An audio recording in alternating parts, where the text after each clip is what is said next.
Hi, I'm really excited to be here, so thanks for coming. So let's start. Let me start by introducing myself.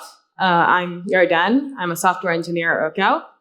I come from a background of low-level programming in C and Linux IoT environments. And I really love learning new technologies and new programming languages.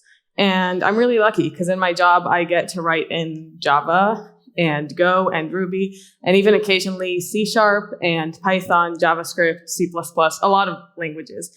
And yeah, so that's about me. Now at Rookout, we're developing a debugger for production.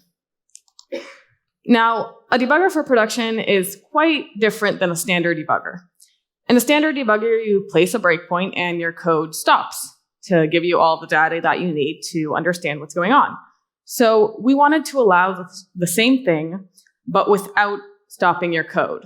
So you place a breakpoint, you get the stack trace, you get your function arguments, your local variables, but the code continues to run. So this will allow us to debug in production or QA or staging, any environment that isn't only local. Now, another thing about debugging in production is that in production, we don't just have one instance running.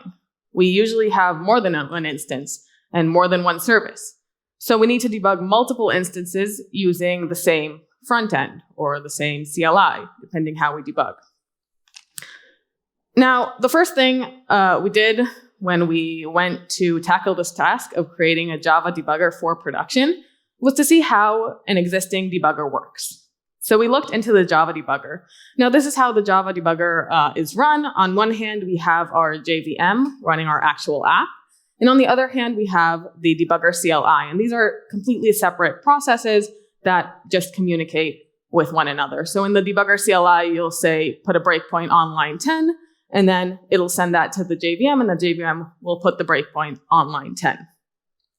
But what really interested us was how this works behind the scenes. And fortunately for us, Oracle documented everything. So JDB uses something called the JPDA, which is a Java Platform Debugging Architecture. And this architecture consists of 3 interfaces designed for use by debuggers in development environments for desktop systems. So what are these 3 interfaces? They're JDI, JDWP, and JVMTI. Now, each one of these interfaces is another abstraction layer. So they're built one atop the other, JDI being the highest level abstraction and JVMTI being the lowest level abstraction. So I immediately started looking into that highest level of abstraction and wanted to see if that could work for us. So JDI, Java Debug Interface, is a high-level Java API, which allows us to inspect the state and control our process. And it allows us to connect remotely. So this is a lot of what we want to do, right? We want to connect remotely to what is running in production and be able to inspect the state and what's going on. But unfortunately, using JDI has some downsides. While this is really good API and it's really nice to use, sorry, there is no availability during collection. So this whole thing was built with local debugging in mind. And so when you put a breakpoint, it'll stop your whole process from running until you continue. Now, we can collect everything we need and then immediately continue, but that will still pause everything and not just the thread that we're collecting. So there's no availability during collection.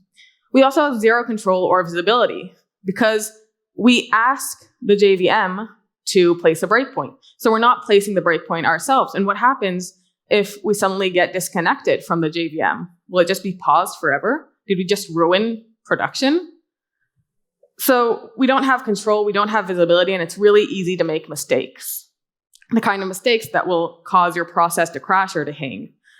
And last but certainly not least, JDI was built with single instance debugging in mind. So we can use this API in a sort of loop on all the instances we have, but it really isn't optimized for debugging more than one instance at once. So I didn't give up. There were still more layers to this architecture, and I looked into JDWP. Now, JDWP is just the protocol used for communication between a debugger and the JVM which it debugs. So it's one abstraction layer under JDI, which means that JDI uses it. And if we go back to how we run JDB, we're actually running these two processes, and the way they communicate is using this protocol.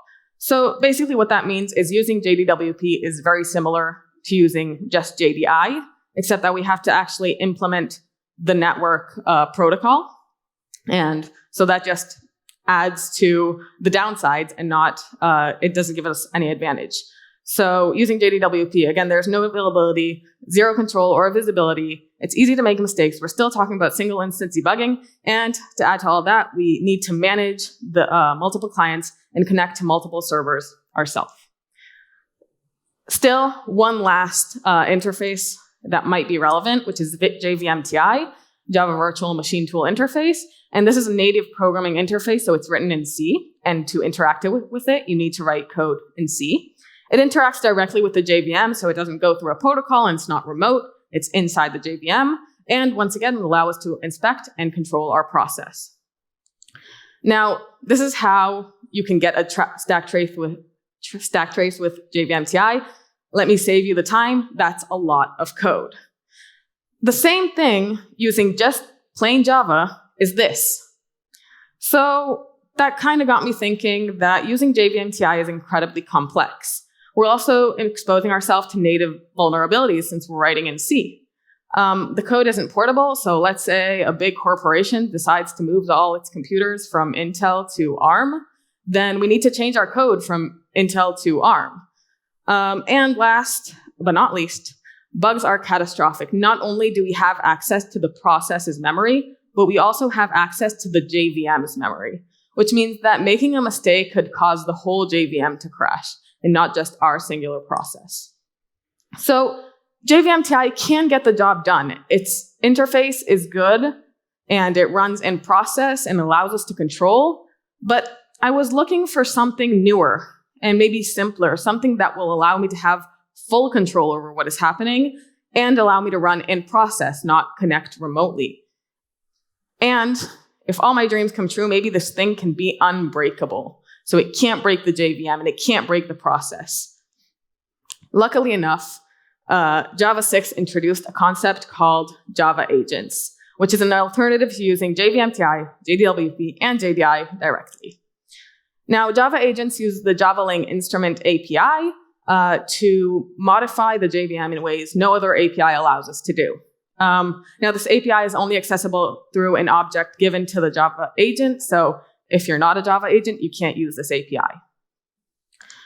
Now, in order to kind of see how this works, this is our sample program. We're just printing hello world in a loop. And we can build that to a jar, run that, and the output will just be hello world in a loop. So let's build a Java agent to connect to that. Now, a Java agent runs alongside our process, and it starts with a function called pre-main. So in a regular Java program, the first function to run is main, but in Java agent, we have the pre-main function. And it's handed the instrumentation object, which allows us to access the instrumentation API that we can use. And just for the sake of this example, we're just going to print hello JavaSummit. And now we just want to build this and run it together. So once we're going to do is build the Java agent into a jar. And then we're going to run with the Java agent. So in order to run, we're just going to add that Java agent flag and pass it our jar and run the hello world jar as we usually would. Now, the output is hello JavaSummit and then the loop of hello world. So we really saw what we expected to see, that pre-main is running before the main and just printing. Not that interesting. So how do we instrument our code using this Java agent? Well, in order to understand how to do this, we need a bit of background on the JVM itself. Now, the JVM knows how to take Java bytecode and run it. So we'll take our source code, we'll compile it using Java-C or all sorts of compilers depending on which language you use. That will output some Java bytecode, and the JVM will be able to write that to run that bytecode. Now, let's take a simple example. Let's say we've reached line 33 in our code and we're creating a new instance of the class item. And let's say, for the sake of this example, that this is the first time the item class is used in our code. So the JVM will have to ask an object called a class loader to load this class. So the JVM asks a class loader, hey, can I please have the bytecode of this class? And the class loader can do whatever it wants. It can just take the bytecode from a file, or it can take it remotely, or compile it on the spot, but eventually it'll pass the item bytecode back to the JVM. So what we can do with the instrumentation API is add a middleman here. We can add something called a class file transformer. Now what will happen if we add a class file transformer is that the JVM requests that item bytecode, and before the JVM runs that item bytecode, it'll be passed to our class file transformer, which can then return transformed item class bytecode. So the class file transformer will receive that bytecode and can modify it in any way it wants. So let's see that in action.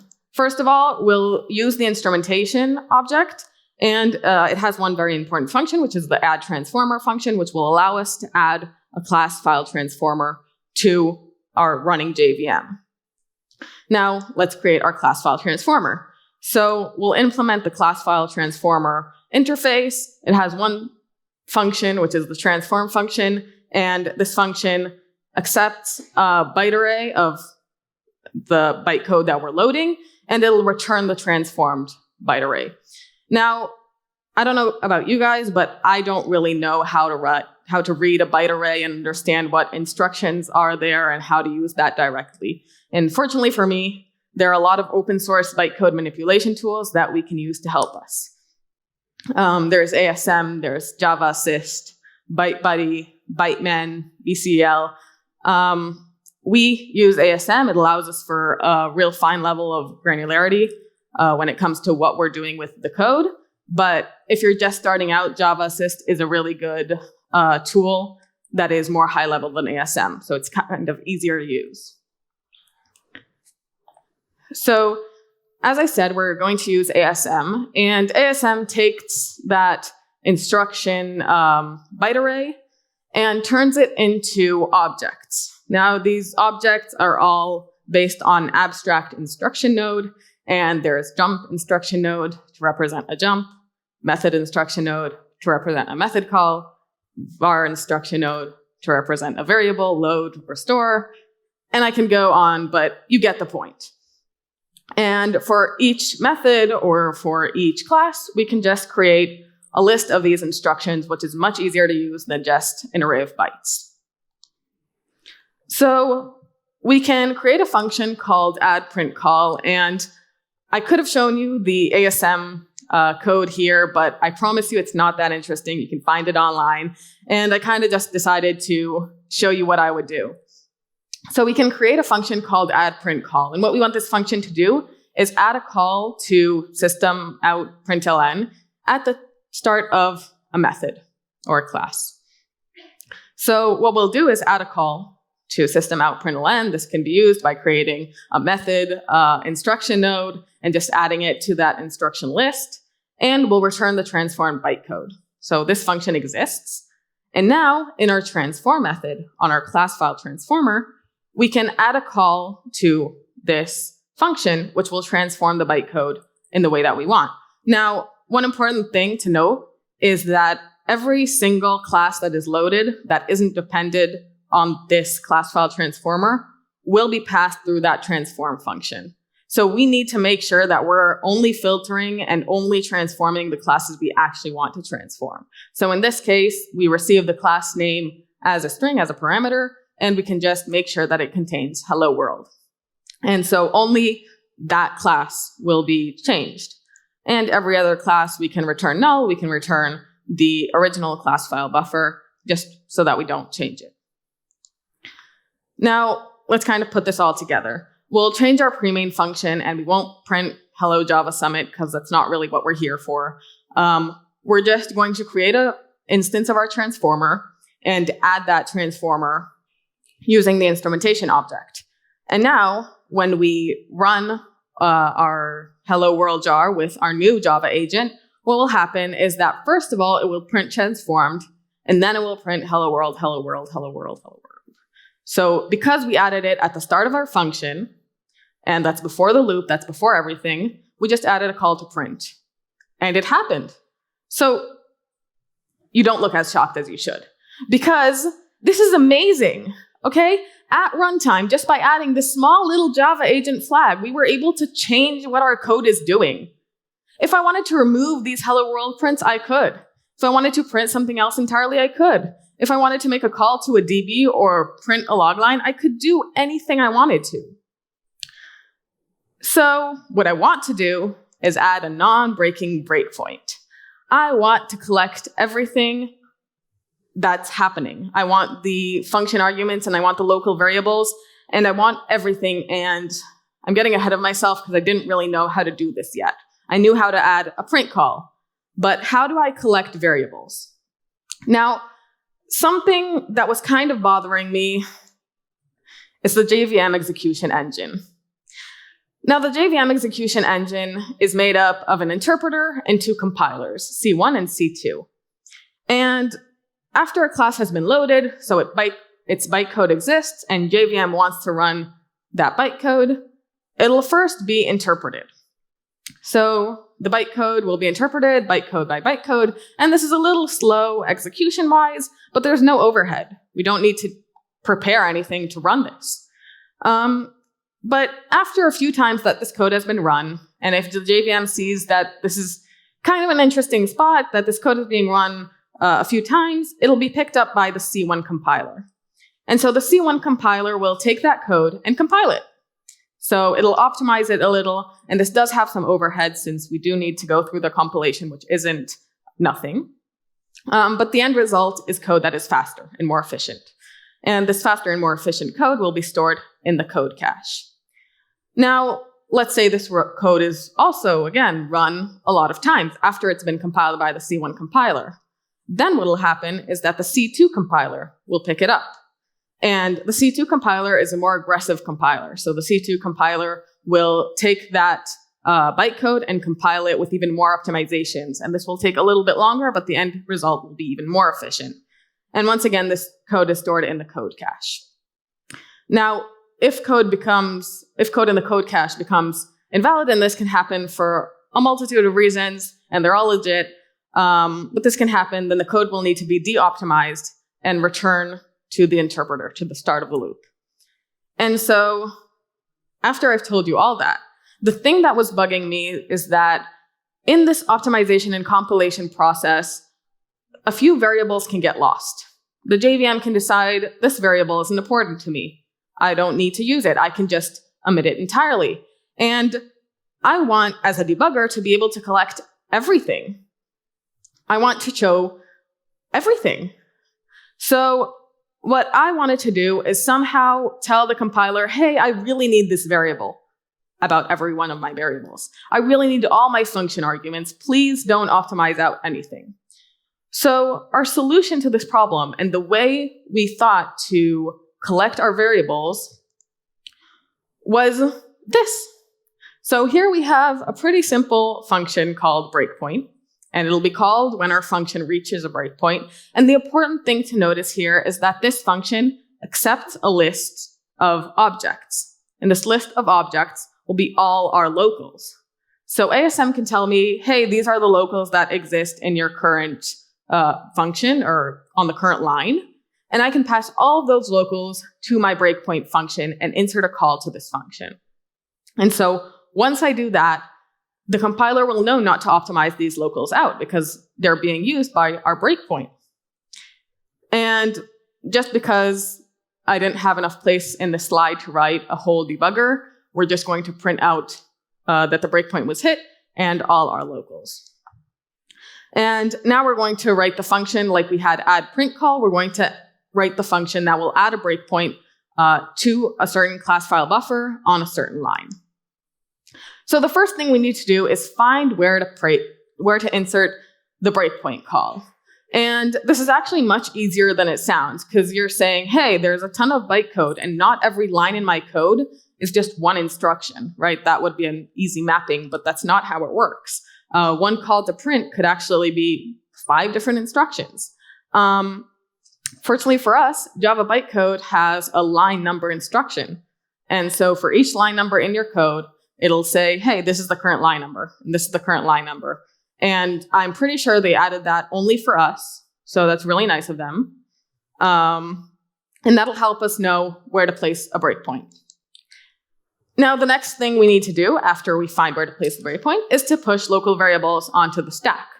As I said, ASM knows which variables exist, and so that shouldn't be that difficult. If you didn't know, Java passes arguments on the stack, so this is how we can do that. And the last thing we need is to insert a call to breakpoint. We already inserted a call to system out println. This shouldn't be any different.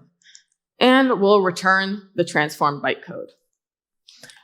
So once again, this is our sample hello world class, and we're going to want to put a breakpoint on line 4.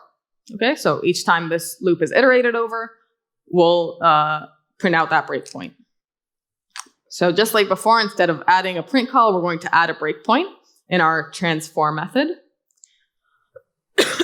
And putting that all together, we get every time before the hello world is printed, we're going to get breakpoint hit and then a print of the arguments. And this is arguably not the best way to print them because this doesn't tell me anything, but we can find a better way to print our arguments.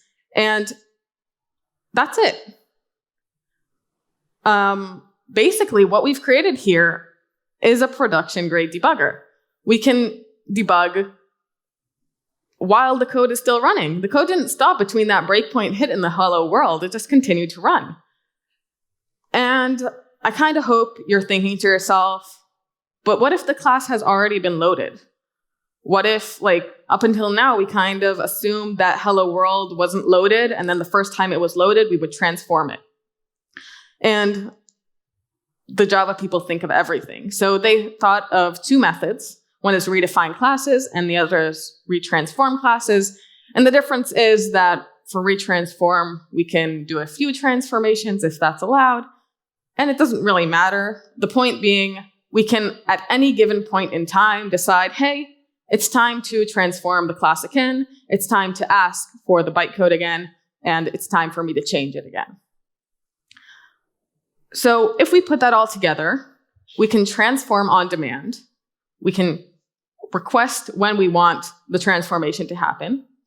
We can add a call to a breakpoint function, and this breakpoint function can access locals as objects. So all that's missing is building a nice backend and a nice front end, but the debugger itself exists. And this is how it looks. So we have our local variables. We're able to collect stack traces. We're able to collect everything.